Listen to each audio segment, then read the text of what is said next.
नमस्कार दोस्तों, मेरा नाम है प्रकाश कांडपाल और आप देख रहे हैं कहानियाँ। आज की जो हमारी कहानी है वो एक वर्मा परिवार की है जिसके सभी पात्र काल्पनिक हैं। इसका वास्तविकता से कोई संबंध नहीं है। इस कहानी का शीर्षक है शादी की यात्रा। तो चलिए शुरू करते हैं आज की कहानी।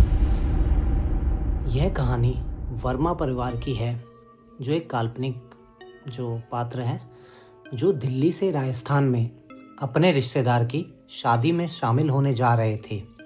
परिवार में थे पिताजी जिनका नाम सुरेश है, माता का नाम मीना है और उनकी बेटी है प्रिया जो एक कॉलेज स्टूडेंट है, और सुरेश की बुजुर्ग बहन जिनको काकी जी भी कहते हैं।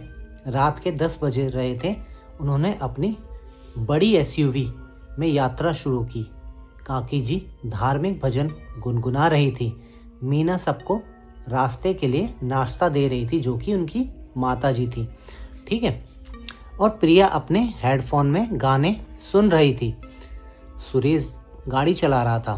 तभी जो सुरेश की पत्नी होती है मीना, वो बोलती है, सुरेश जरा ध्यान से चलाना, यह रास्ता थोड़ा सुनसान और अजीब है।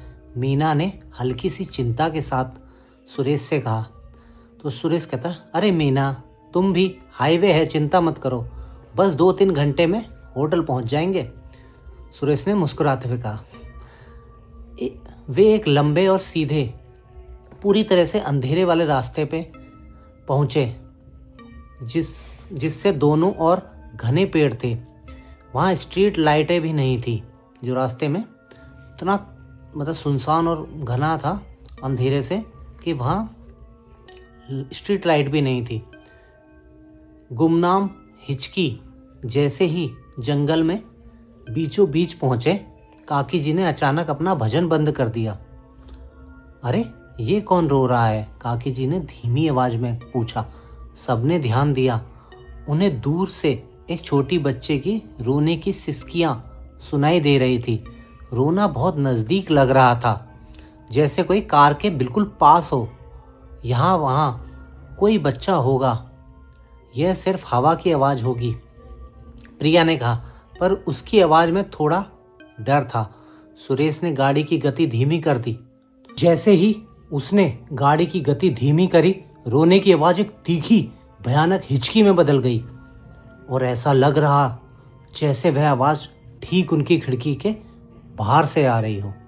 मीना ने घबराकर चिल्लाया, सुरेश जल्दी चलो, यह ठीक नहीं लग रहा। सुरेश ने तुरंत एक्सीलेटर दबाया और गाड़ी तेजी से आगे बढ़ गई। कुछ देर बाद रोने की आवाज पूरी तरह से बंद हो चुकी थी। सब शांत हो गए।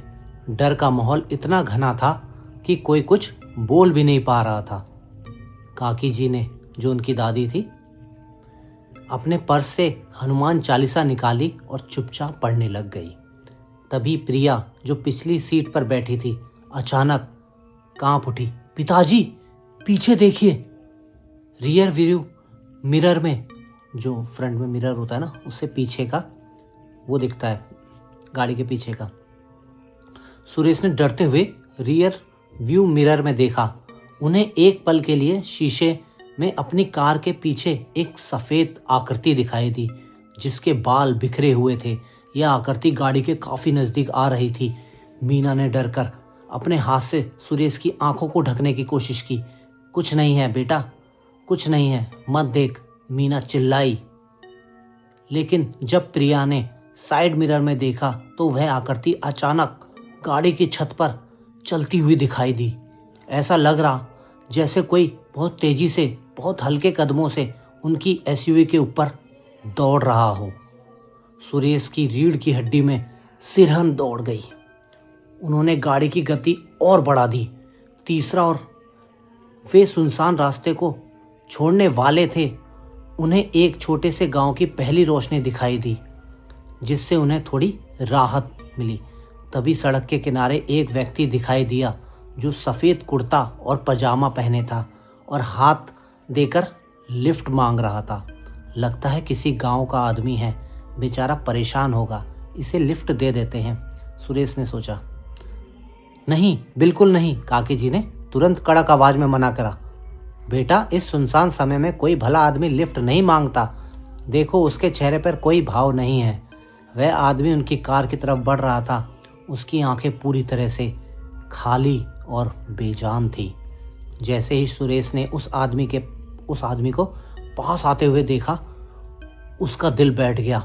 उस आदमी ने अपनी जगह से हिले बिना अपना हाथ उसके कार के शीशे के ठीक ऊपर रख दिया, जबकि गाड़ी अभी तेजी से चल रही थी। उसके बाद उसने एक धीमी डरावनी आवाज में कहा, जल्दी क्यों, शादी में तो मैं भी आ रहा हूं। मीना जोर से चीख पड़ी। सुरेश ने आंखें बंद करके पूरी ताकत से स्टीयरिंग को पकड़े रखा और उन्होंने अपनी कार की गति इतनी बढ़ा दी कि वह आदमी तुरंत पीछे छूट गया। वे गांव के अंदर पहुंचे जहां स्ट्रीट लाइटें थीं और कुछ लोग थे। उन्होंने होटल में चेक इन किया, लेकिन उस रात कोई भी ठीक से सो नहीं पाया। वो सारे के सारे इतना डरे थे कि वो ठीक से सो ही नहीं पाए। अगले दिन शादी के चहल पहल वाले माहौल में भी वर्मा परिवार के चेहरे पर वह रात का डर साफ झलक रहा था। उन्होंने तय कर लिया कि इस वापसी की यात्रा वे दिन के उजाले में ही करेंगे, चाहे उन्हें कितनी भी देर क्यों ना हो जाए। वह यात्री एक शादी की यात्रा से ज़्यादा अनहोनी और रूहानी डर की एक भयानक रात बन गई थी, जिसे वर्मा परिवार कभी भूल नहीं सकता था। क्या आप चाहते हैं कि इस कहानी का अंत बदल दूं, या इसे किसी इस तरह की डरावनी कहानी में बदल दूं जो कभी समाप्त ही ना हो? तो इस कहानी का अभी हम यहीं पर समाप्त करते हैं। मिलते हैं आपसे अगली कहानी में। ऐसी ही कहानियाँ देखने के लिए हमारे चैनल को लाइक एंड सब्सक्राइब करें। Thank you.